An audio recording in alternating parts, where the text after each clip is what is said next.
mga kapatid, lagi nating iniisip na nakikita tayo ng Allah. Yun ang ibig sabihin. Kasi noong una, hindi man kailangan ng Allah na siya'y bantayan. Paggus tayo ang binabantayan ng Allah subhanahu wa ta'ala. Ang ibig sabihin dito na sa bawat pananalita natin, lagi mong itatak sa kukuti mo na nakikita at naririnig ka ng Allah subhanahu wa ta'ala.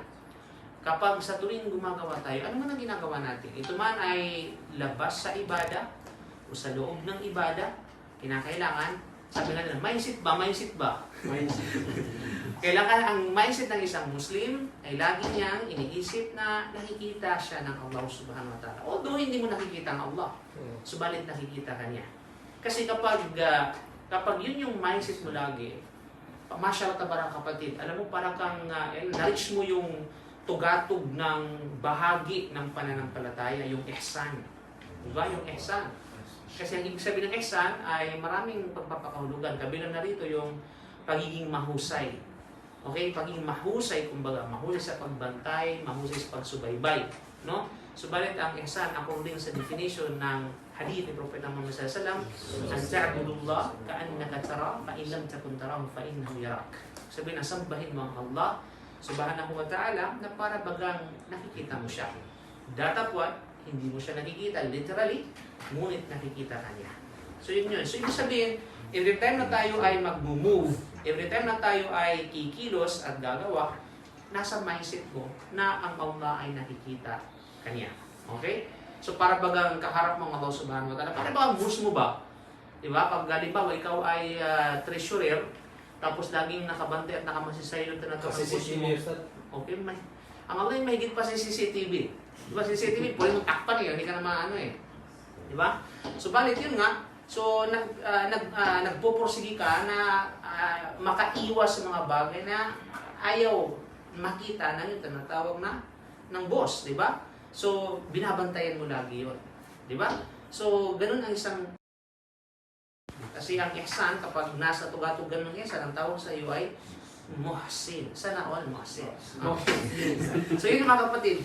So ang punto dito ay yung pagsubaybay ng isang Muslim sa Allah subhanahu wa ta'ala, sa kanyang pananalita at sa kanyang mga gawain.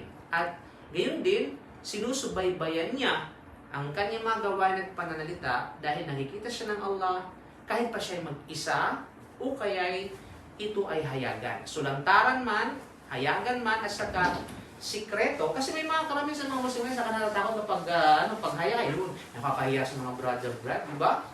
Pero pag siya lang sa loob ng loob ng CR, alam ko yung tumatakbo sa iniisip, okay?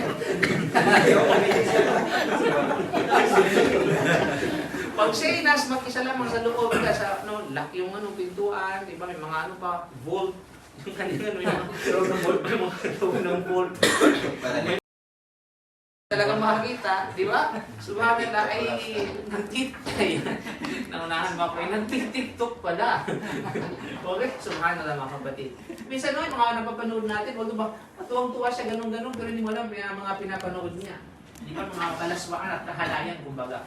Na hindi nyo nakikita, nandito lang, nakaganon lang siya. Okay, ganun-ganun lang. Ay, hindi TikTok, so tik-tik. Sabi na mga Arab, yung tik-tok-tok. Ay, nag-tuk-tuk.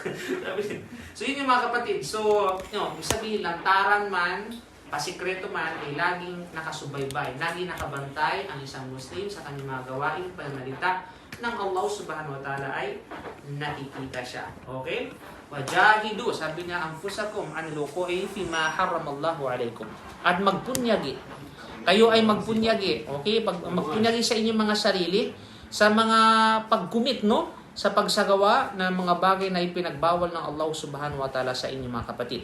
At katiyakan, ang isa sa mga elemento na makakatulong sa atin sa pagsubaybay natin sa Allah subhanahu wa ta'ala, mga kapatid, sa lahat ng pagkakataon, ay yastahdira anna Allah kad ahata bihi ilma.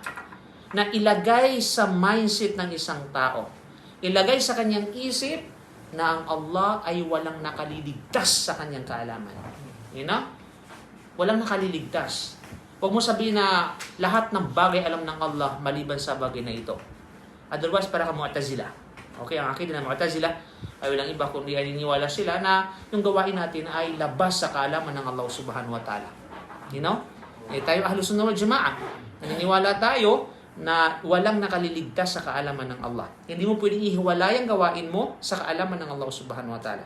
Lahat ng bagay na yaon ay saklaw sa kaalaman ng Allah subhanahu wa ta'ala. Kahit pa anong pagpupunyagi mo sa pagtatago ng sekreto, mga kapatid, upang hindi ka masilayan at makita ng ibang mga tao, kahit pa anong layer ng pintuan na ilalak mo, na walang sino man ang makakapasok para ikaw ay tingnan at masilip, subalit, subhanallah, ang kaalaman ng Allah subhanahu wa ta'ala ay walang anumang bagay na nakaliligtas sa kanyang paningin, sa kanyang tinatawag na kaalaman. Anong sabi ng Allah sa banal na Quran? Sabi niya, yastahfuna minan nisa'i wala yastahfuna min Allah. Wa huwa ma'ahum iyubayyituna ma la yarda min al-qawli wa kana Allah bima ya'maluna muhita. Sabi niya, yastahfuna minan nas. Ang mga tao. Okay? Sila ay alam mo yun, nagsisikreto upang hindi makita ng kanilang mga kapwa, di ba? O kay nahihiya yung mga tao sa kanyang kapwa para, alam mo yun, hindi siya magagawa, hindi sila gagawa ng anumang bagay na maaring iba sa paningin ng tao, mapahiya siya sa harapan ng kanyang kapwa. Subalit, wala yastahfuna min Allah. Subalit, hindi sila nahihiya sa paningin ng Allah. Di ba? Hindi sila tinatawag na sabihin natin, no? Hindi sila hindi sila, alam mo yon, hindi siya aware na ang Allah subhanahu wa ta'ala ay nandyan, nakamasid sa kanila. Wa huwa ma'ahum, samantalang Allah ay kasama nila. O yung ma'iyya dito ay hindi literal, na kasama literal natin ng Allah, na fi kulli makan sa mga Asy'ariyah. Ito yung mga dalil ng mga Asy'ariyah, yung ma'iyya. Ang sabi na, inna Allah wa huwa ma'ahum. Asya ay kasama nila. So yung kasama dito sa mga Asy'ariyah, sino yung mga Asy'ariyah dito? Yung mga ligon ng mga sabihin natin ng mga sekta na kabilang sa kanilang paniniwala na ang Allah subhanahu wa ta'ala ay kulli makan. Okay? Lahat ng lugar ay andyan ng Allah subhanahu wa ta'ala. Di ba? At kasama natin ang Allah subhanahu wa ta'ala. You know? Literally. Na pwede yung problema yan. Saan mo? Bakit ka ganun mo? Kung kasama mo literally. You know? Ang ibig sabihin dito, wallahu ma'ahum. Ibig sabihin, kasama natin siya habang siya ay nasa ibabaw ng kanyang trono. Arsh. Okay, pagdating sa kaalaman, pagdating sa kabatiran, di ba? Pagdating sa bagay na kung saan ay may kaugnayan dito. Idyubayito na mala yarda, na kung saan ay nahuhumaling yung mga tao na ito sa mga bagay na hindi kinalulugdan ng Allah mula sa mga kasabihan, wa kana Allahu bima ya'maluna muhita. At ang Allah subhanahu wa ta'ala ay batid kung ano ang kanilang mga ginagawa. You know? So ito na lang yung sikreto ng mga kapatid. Sa tayo mag-isa, alam natin na lahat tayo ay OFW, no? At lahat tayo ay karamihan sa atin ay hindi kasama yung mga pamilya. Diba? Mahirap kayo pag walang mga pamilya, kapatid. I feel you. Okay. So yun yun. So kapag mag-isa lamang tayo, kung ano-ano yung mga, no? Kung ano-ano yung mga ginagawa ng mga OFW, mga kapatid. Kung ano-ano yung mga ginagawa, no, sa buhay. Subhanallah. Subhanallah, mga kapatid. Kaya para maiwasan natin yung mga bagay na ito na lang yung pinaka-key dito para maiwasan natin kahit papaano. Fattakullah masatato. Matakot kayo sa Allah sa ablit ng inyong kakayahan. Kasi alam natin na hindi natin kayang gawin at iwasan yung mga bagay na ipinagbabawal ika nga sa lahat ng punto, sa lahat ng sitwasyon. Kasi ang iman natin fluctuation yan. Ang iman natin ay parang price ng gold. Malinaw? Pabago-bago, pataas, minsan pababa. Malinaw? Walang sino man ang magkiklaim dito. Ustaz, grabe ang aking iman, no? Everyday tumataas. Wow!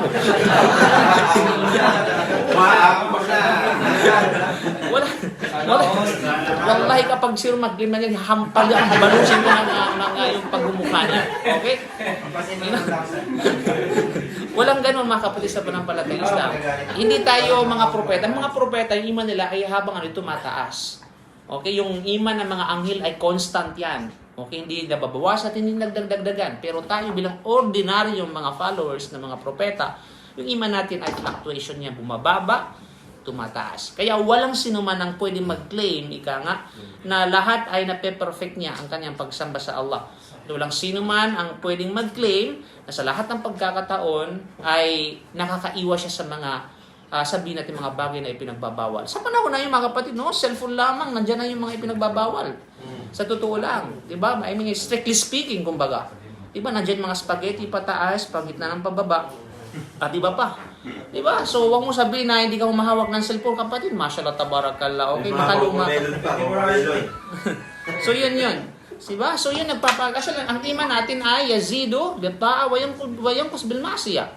Tumataas siya sa pamamagitan ng pagsamba, pagsunod sa Allah, at bumababa naman sa pamamagitan ng pagsuway at paglabag sa Allah subhanahu wa ta'ala. Okay? Kaya, sabi ng na-khutbah kanina, wa idha ay ka nalabdu, kapag naging certain yung tao, yung alipin ng Allah subhanahu wa ta'ala, anna Allah muttali'un ala sayri ahwali, ng Allah subhanahu wa ta'ala ay nakikita at namamasid niya ang lahat ng kanyang mga sitwasyon, sabihin mula sa kanyang mga alipin, la yukfa alayhi shay'un min hali, na kung saan walang makaliligtas ika nga sa kanyang paningin at sa kanyang kaalaman, ya'lamu sarirata kama ya'lamu alaniyah, na nababatid niya ang Allah ay batid, no? Ang kanyang mga sikreto, katulad ng kabatiran ng Allah sa kung ano man ang kanyang mga hayag na ginagawa, no? Wala yujuzu satir aw mani' min ru'yati, at walang sino man ang pwede mag-prevent, no, para protektahan niya ang kanyang sarili mula sa pagtingin at pag-alam ng Allah subhanahu wa ta'ala sa kanya. Na kung kaya mga kapatid, ito yung bagay at elemento, kumbaga, na kung saan ay ang isang tao ay kaya niyang subaybayan ng maigting, no, na pagkakasubaybay ang Allah subhanahu wa ta'ala sa kanyang mga gawain at sa kanyang mga pananalita. Okay? Yun yung merong pangamba. Tao na nagtataglay na tinatawag na pangamba. Kagaya na lamang ni Prophet Yusuf alayhi salam. Alam mo ba mga kapatid kung paano inakit si Prophet Yusuf alayhi salam? Gusto niyo i-demo ko dito ngayon? Okay. Kung paano siya inakit si Propeta Yusuf alayhi salam. Tandaan niyo sa kasagsagan ng kabataan, si Prophet Yusuf alayhi salam. Hindi sa kasagsagan ng kabatandaan, ha?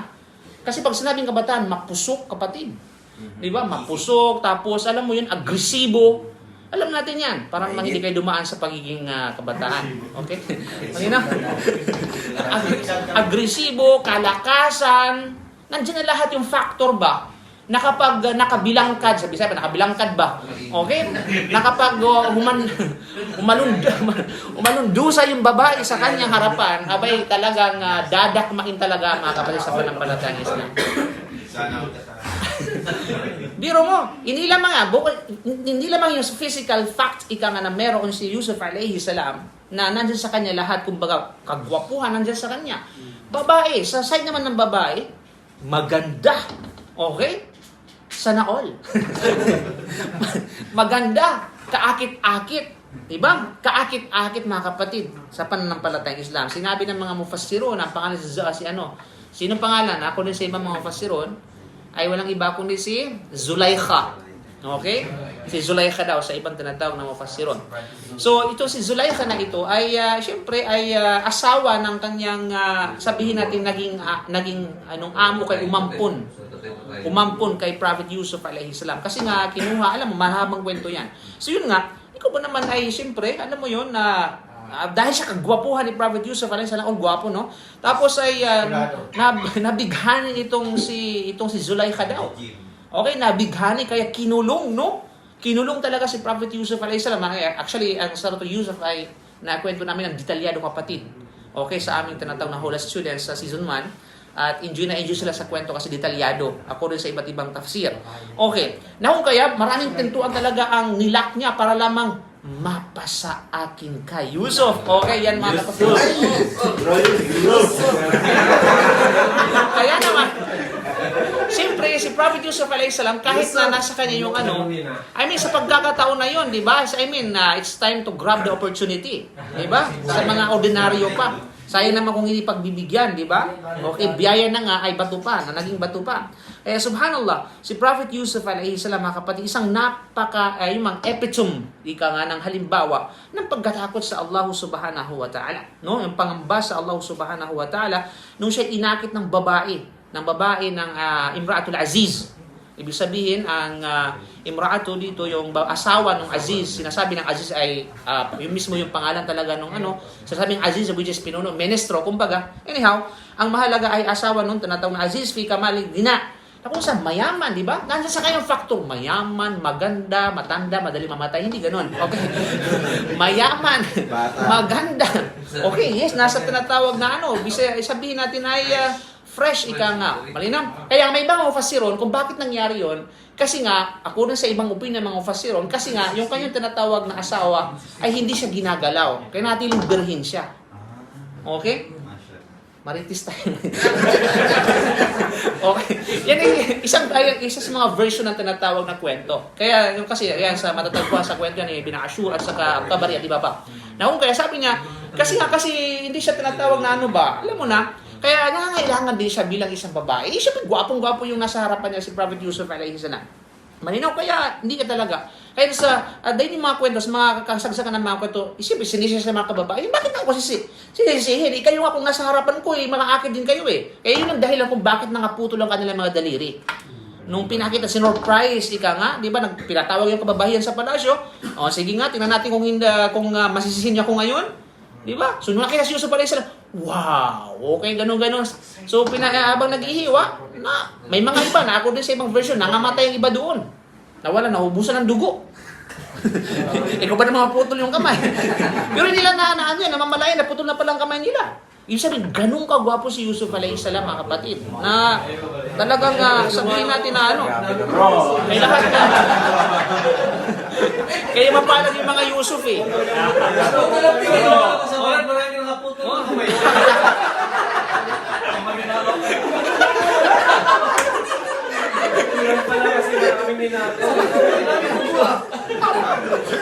Pero pasalamat kayo bakit at kahit papaano at least alam mo yun, natilamsikan kayo sa pangalan man lang. Diba? Talamsikan lang pala. Kaya, sa araw ng paghukom, siyempre, tatawagan sa, dagdag kwento na lamang natin, no? Sa araw ng paghukom, tatawagan, nasaan yung mga Yusuf? Nasandong ka ngayon? Bakit nandito ka?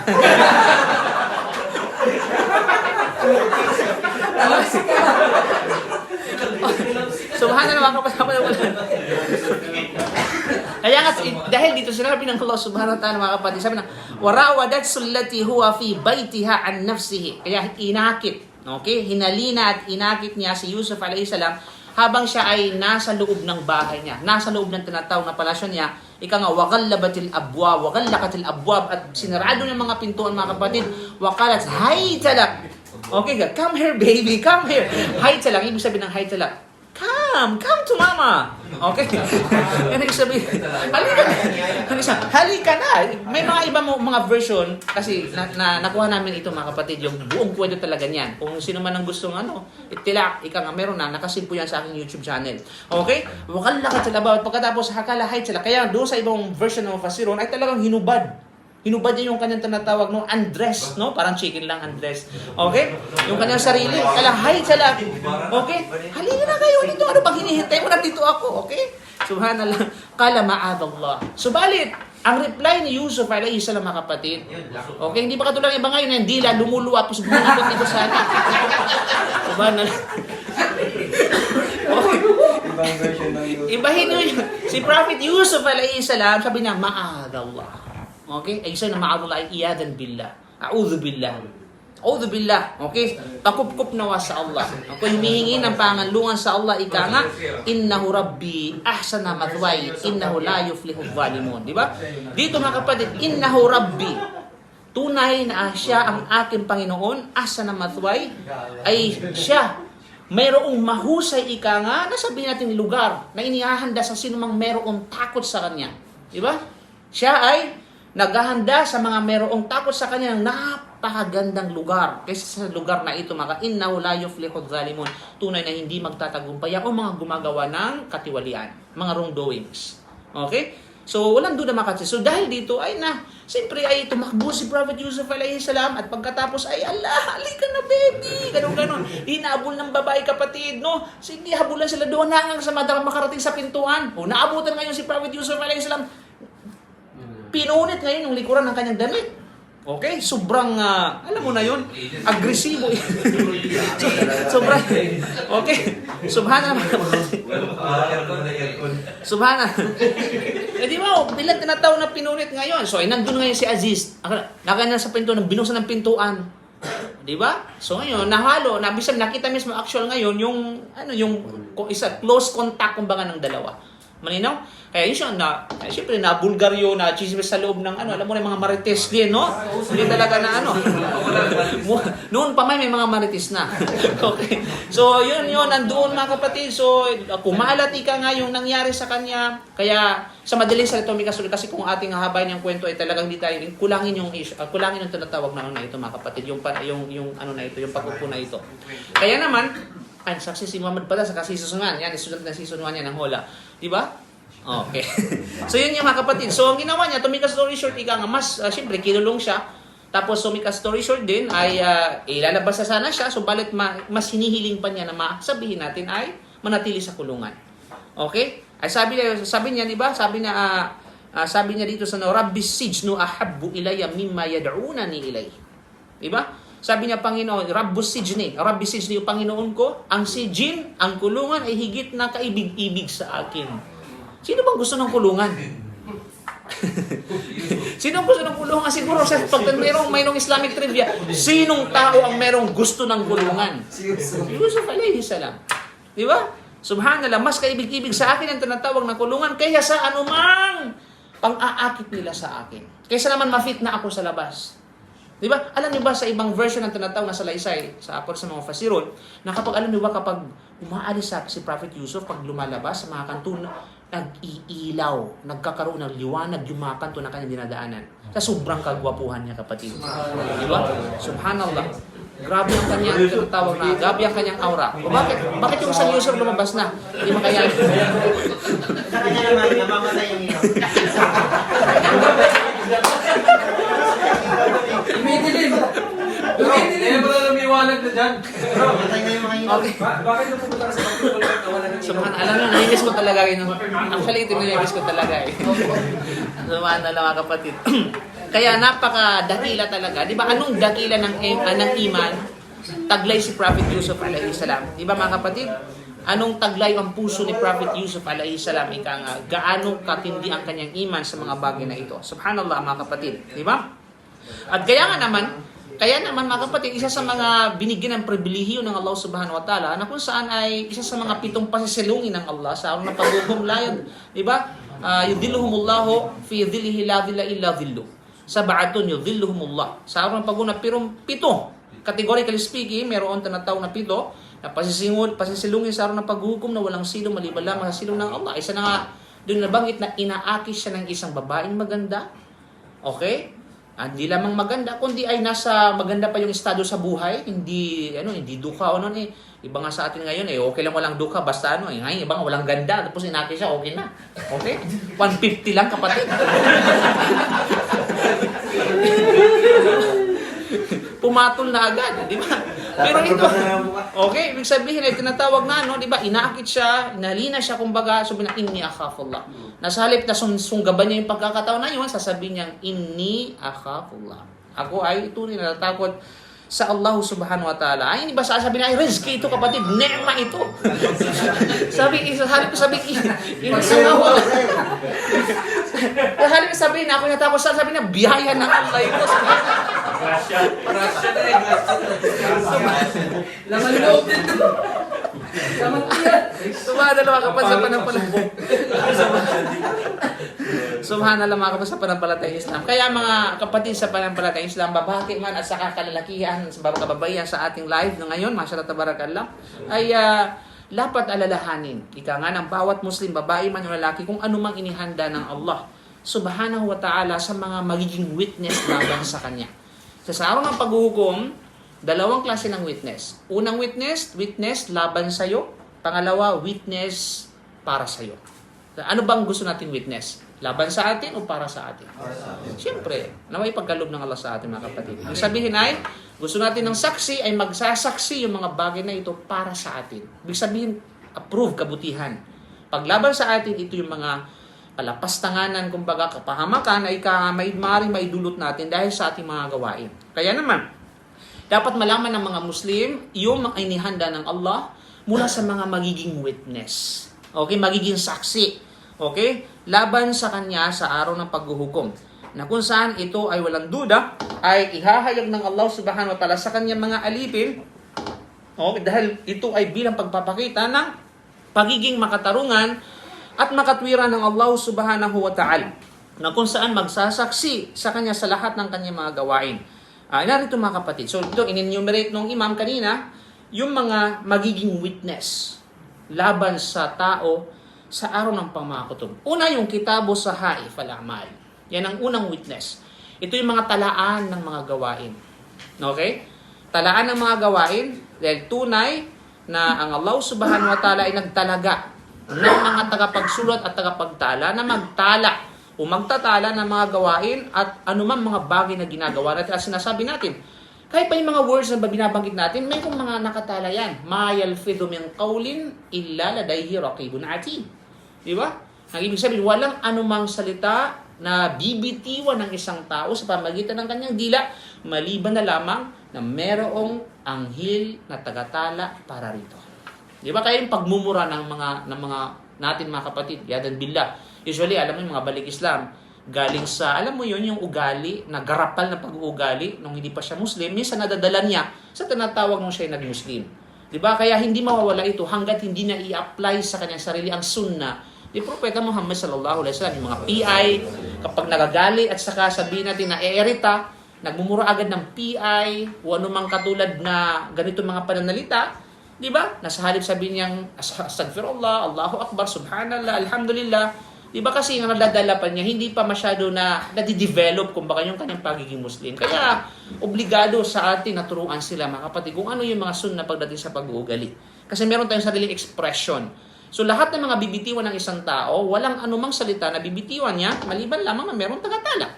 So sa araw ng paghukom, yun yung mga magiging witness. Okay, yung talaan ng mga gawain, maging tinatawag na witness. Kaya yung mga kufar, mga zalimun, yung mga wrongdoers, mga kapatid, at saka mga kriminal, subhanallah, ay tunay na magugulantang na lang sila na bakit na merong mga witness na ganyan, no? Laban sa kanila. Okay? At sabi pa ng Allah, wa inna alaykum lahafidhin. Diba? Kiraman katibin, ya'lamuna ma taf'alun. Diba? At meron kayo na tagapag-ingat sa inyo.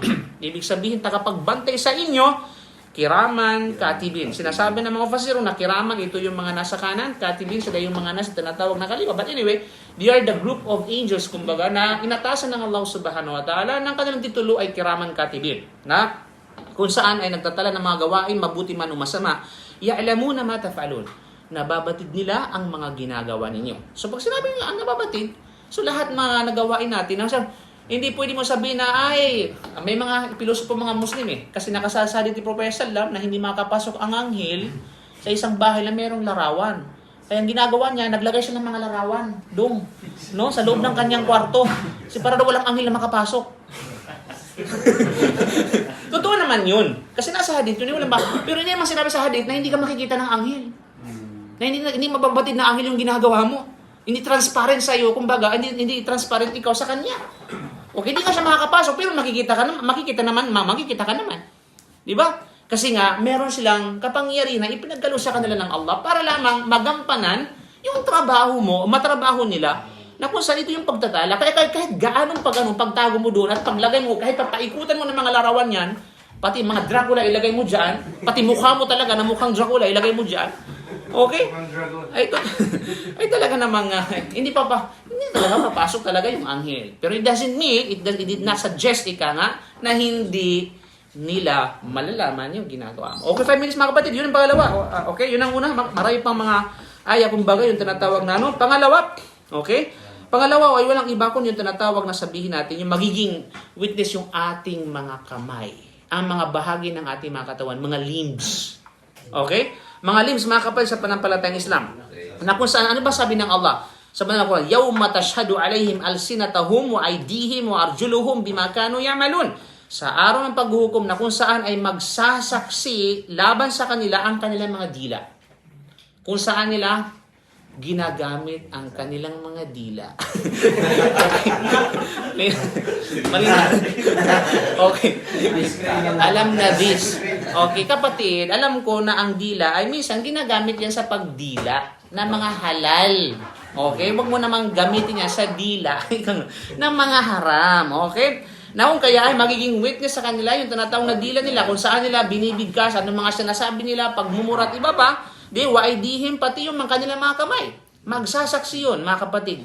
Ibig sabihin, magkakaroon ng kapangyarihan, ika nga'y pagkakalob ng Allah na magsalita yung mga ito, mga kapatid, sa pananampalatayang Islam. Warjuluhum, pati yung kanilang mga tinatawag na mga paa. Kamay, kung saan gumagapang yung kamay dong.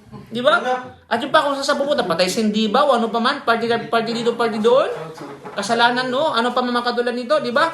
Bima kano yung sa mga bagay na kanilang mga ginagawa. Yawma idhi yuwafihimullahu dinahumul haq wa ya'lamuna anna Allahu wal haqqul mubin. Ipatunay ika na lahat ng ito ay totoo na mangyayari at magaganap, mga kapatid, at katotohanan yung mga ipinangako at sinabi ng Allah subhanahu wa ta'ala. Okay? So mga kapatid, at pangatlo, bilang tinatawag na panghuli, magsasaksi sa atin, maghahayag ng mga nangyayari, ay walang iba kundi yung kalupaan.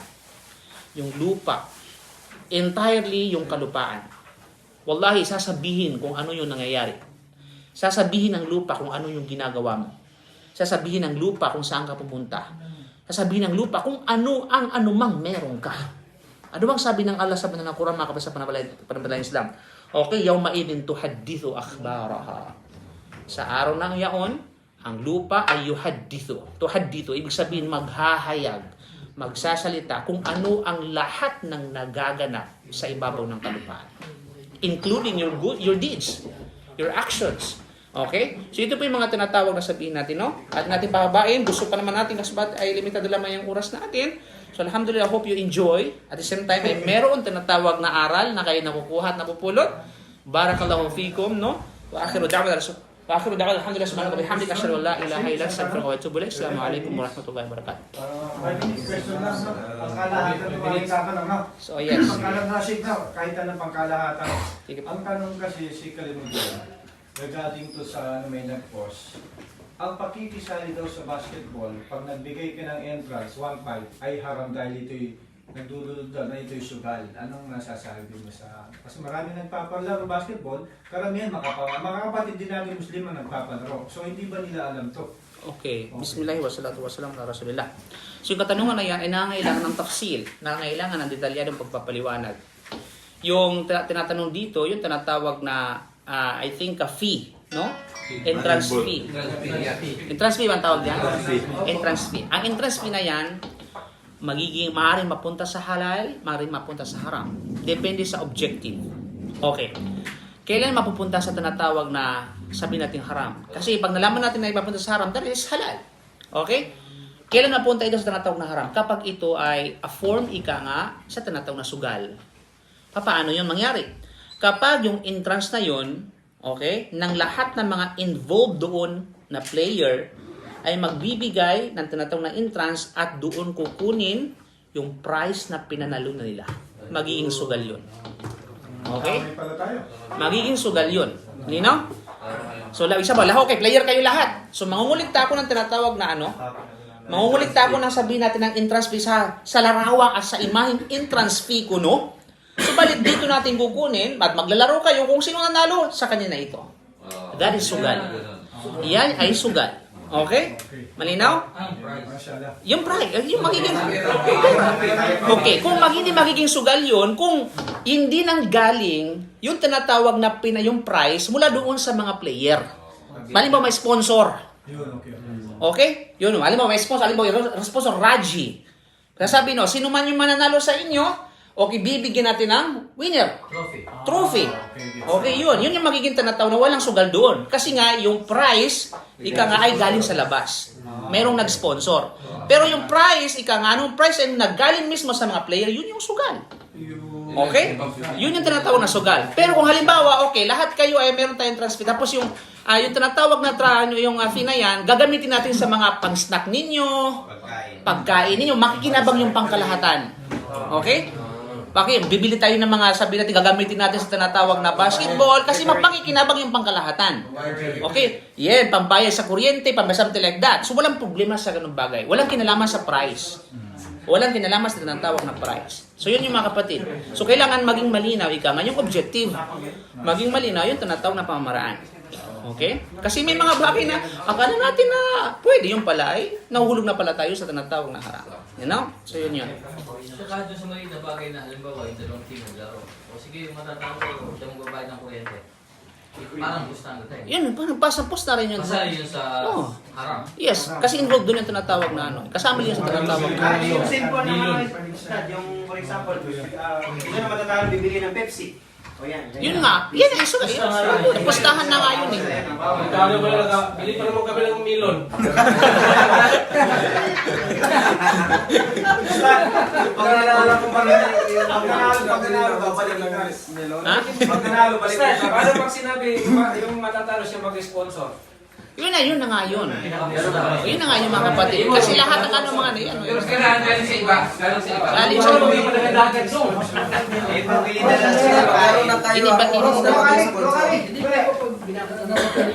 Hindi ka nasasali sa sindikato. Sabi ka sa sindikato, hindi ka nasasali. Oo, wala na. Hindi ko pumayag sa aso. Visitor na lang. Magtawag ka na ng Tsaka ako Ang mahalaga, hindi dumaan sa ano. Hindi dumaan sa Kasi kahit sa kalakyan, Afwan po. kasi Manila ay naman. Kasi may plano kasi kami na interest na Vicente. Kaya lang, ang sabi doon sa brother natin, yung magpapaliga sa Bawali sana, ang entrance is 1-2. So, nung nabasa ko yung post na yon, sabi, haram daw. Kinausap ko na lang na gagawin na lang rito ng libre. Tubig na lang. Wala nang entrance namin sa kakausapin para maiwas sa haram. So at least na maganda yung sagot ni Sip, na haram yun. So dito na lang tayo, wala nang entrance, laro lang. Mahilo pa sa nakuha ni Pwede magkaroon ng entrance para makatulong, pero gagamitin sa pangkalahatan. Hindi lang gamitin bilang Trophy, gano'n, mga trophy. Huwag ka bigyan ng premium. Oh, ganun na lang. Ang premyo, ano yun, may mag-sponsor doon sa premyo. Okay. Gano'n ba? Galing din sa center yung premyo. Yes, ganun. Diba? Panawagan na lang tayo sa premium. Hanap na lang So, yes. Kailangan maging malinaw ano saan ba ano bang paggagamitan itong entrance fee? Ito ba ay gagamit ito na kung saan dito kukunin din yung magiging premyo na tinatawag na ano? So pag ganyan sugal na talaga yun. Meron kong gagamitin sa trophy, paglinis ng ano, mga pintura, ring, ganun. Okay lang. Ito yung trophy ganun, involved na rin dun eh. So may magkahalo na dun eh, ano yung tinatawag na sona. Hindi pa rin pwede. Kaya iwasan yung mga bagay na ganun. Maya ribok kayo na malaya ribok. Hindi, mag-trophy na lang lahat. Para lahat mga ginagawa eh. Trophy na lang. Ganun din. Price pa rin yan. Price pa rin. Sa lahat nga. para Kung may mag-sponsor na iba at hindi ka bilang doon, hindi kinuha mula doon sa ano, mga player. Kailangan hindi galing doon sa pira. Katulad nung sinabi ko kaya sponsor yung kumpanya na wala kaming sinabi. Oh, hindi ba mas? Kaya naglaro po ako. Pwede yun. Laro yun. Walang sugal doon. Pinakalabas na Ayun lahat, uniforme. Ayos sa Sip, kung may magdo-donate na. Yes. Halimbawa, si Sip Ali, Masya Allah. okay ng trophy, okay lang yun. Yes. Sa kalakyan. Malinaw na, ha? So, kabihamdi kasi Malinaw na. Ligtas ka na bro. Mas malinaw. Mas malinaw. Mas malinaw. Malinaw. Tanong natin sa mas Malino sa malabo, malino sa ano.